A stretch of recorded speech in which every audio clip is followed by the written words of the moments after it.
राज्यामध्ये महायुतीचं सरकार आहे आणि सरकार असताना आज माननीय शिंदे साहेब असतील, माननीय देवेंद्र फडणवीस साहेब असतील, माननीय अजितदादा पवार असतील, जेव्हा आम्ही युतीच्या संदर्भात चर्चा केली तेव्हा असं ठरलं की ही कार्यकर्त्यांच्या निवडणुका आहे. ज्या ठिकाणी युती होऊ शकते त्या ठिकाणी युती करा. स्थानिक पातळीवर हे अधिकार दिलेले आहे.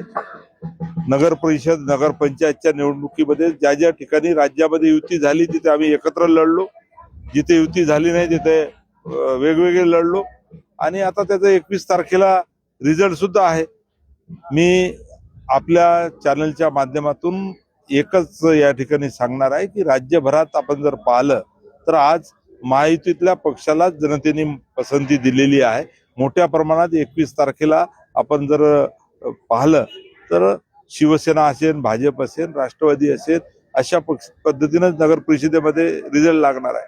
सर, मला लागूनच माझा प्रश्न आहे, मग आपण जे म्हणताय ते सन्मान दिला जात नाही का महायुतीमध्ये आपल्या शिवसेनेला? असं आता मुंबई महानगरपालिकेसाठी कालच भारतीय जनता पार्टीचे प्रदेश अध्यक्ष आमच्या माननीय शिंदे साहेबांना भेटले. त्यांनी सांगितलं की आम्ही पॉझिटिव्ह आहो आणि युतीमध्ये लढायला ते बोलणी करायला स्वतः त्या ठिकाणी आले आणि ही बोलणी सुद्धा आता होणार आहे. रेणापूरमध्ये आपण प्रचारासाठी आलेला आहात. इथे मोठ्या प्रमाणात भ्रष्टाचार झाल्याचे देखील आरोप वारंवार होतोय. कशी परिस्थिती? या संदर्भात आता आमचे जिल्हा प्रमुख सचिन भाऊ दानी यांनी मला बऱ्याच गोष्टी सांगितलेल्या आहेत.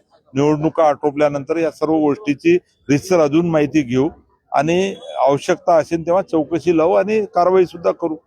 जमिनी खरडून गेलेल्या शेतकऱ्यांना अद्याप मदत मिळालेली नाही. मदत साधारण विभाग आपल्याकडे आहे, त्या दृष्टीने आपण कसं शेतकऱ्यांपर्यंत मदत करण्याचा प्रयत्न करतो. जवळपास 35,000 कोटी रुपयाचं म्हणजे प्रत्यक्ष मदत 15,000 कोटी आणि अल्प आणि दीर्घकालीन उपाययोजनेसाठी राहिलेली मदत हेच राज्य सरकारने जाहीर केलेली आहे.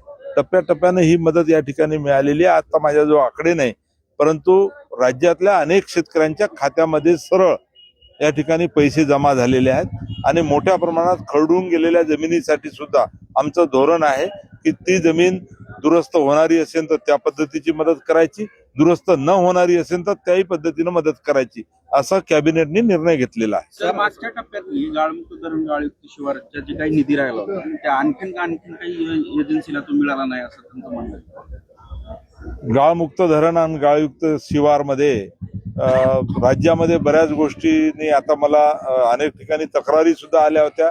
त्याच्यामुळे चौकशीसाठी आम्ही बऱ्याच जिल्ह्याच्या जे काही बिल होतं ते बिल देणं थांबवलेलं आहे.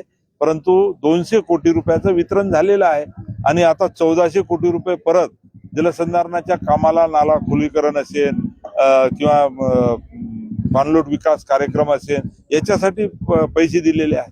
सर, आपण ज्या नगरपंचायतीच्या प्रचारासाठी आलो त्या ठिकाणी जो आपण ज्या समाजातून आहे ते समाज जास्त राहतो, पण इथं दुर्लक्षित राहिलंय. आपण त्याच्याकडे लक्ष देणार? नक्कीच या ठिकाणी राज्यातल्या आमच्या बंजारा समाजाचे जे प्रश्न होते पहिल्यांदा माननीय एकनाथरावजी शिंदे साहेबांच्या माध्यमातून मी आता सभेमध्ये बोललो की 16 प्रश्न म्हणजे 21 प्रश्न अनेक वर्षापासून त्याची मागणी मी करत होतो, अनेक वेळा केली, परंतु हे प्रश्न खऱ्या अर्थानं सुटले कधी तर एकनाथ शिंदे साहेब आल्यानंतर.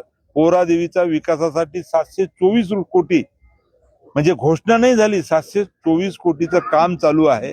जवळपास 40% काम झालेलं आहे. आज आपण स्वतः जाऊन पाहू शकता. आणि सामाजिक, शैक्षणिक, आर्थिक असे जे काही 16 प्रश्न होते ते प्रश्न सुद्धा सरकारने, शिंदे साहेबांनी या ठिकाणी सोडवलेले आहे. उर्वरित प्रश्न सुद्धा या ठिकाणी होणार आहे. तांड्याचा विकास झाला पाहिजे. बंजारा समाजाच्या लोकांना वसंतराव नाईक महामंडळाच्या माध्यमातून खऱ्या अर्थानं त्याला पायावर उभं राहता आलं पाहिजे. ऊसतोड कामगारांचे प्रश्न सुटले पाहिजे, नाका कामगाराचे सुटले पाहिजे, वीटभट्टीवर काम करणाऱ्या बंजारा समाजाचे सुटले पाहिजे. आणि रेणापूरमध्ये तर मला आमचे मित्र सचिन दानी साहेबांनी अतिशय म्हणजे चांगली माहिती दिलेली आहे. येणाऱ्या काळामध्ये नक्कीच या उपाययोजना मी करणार आहे. Okay sir.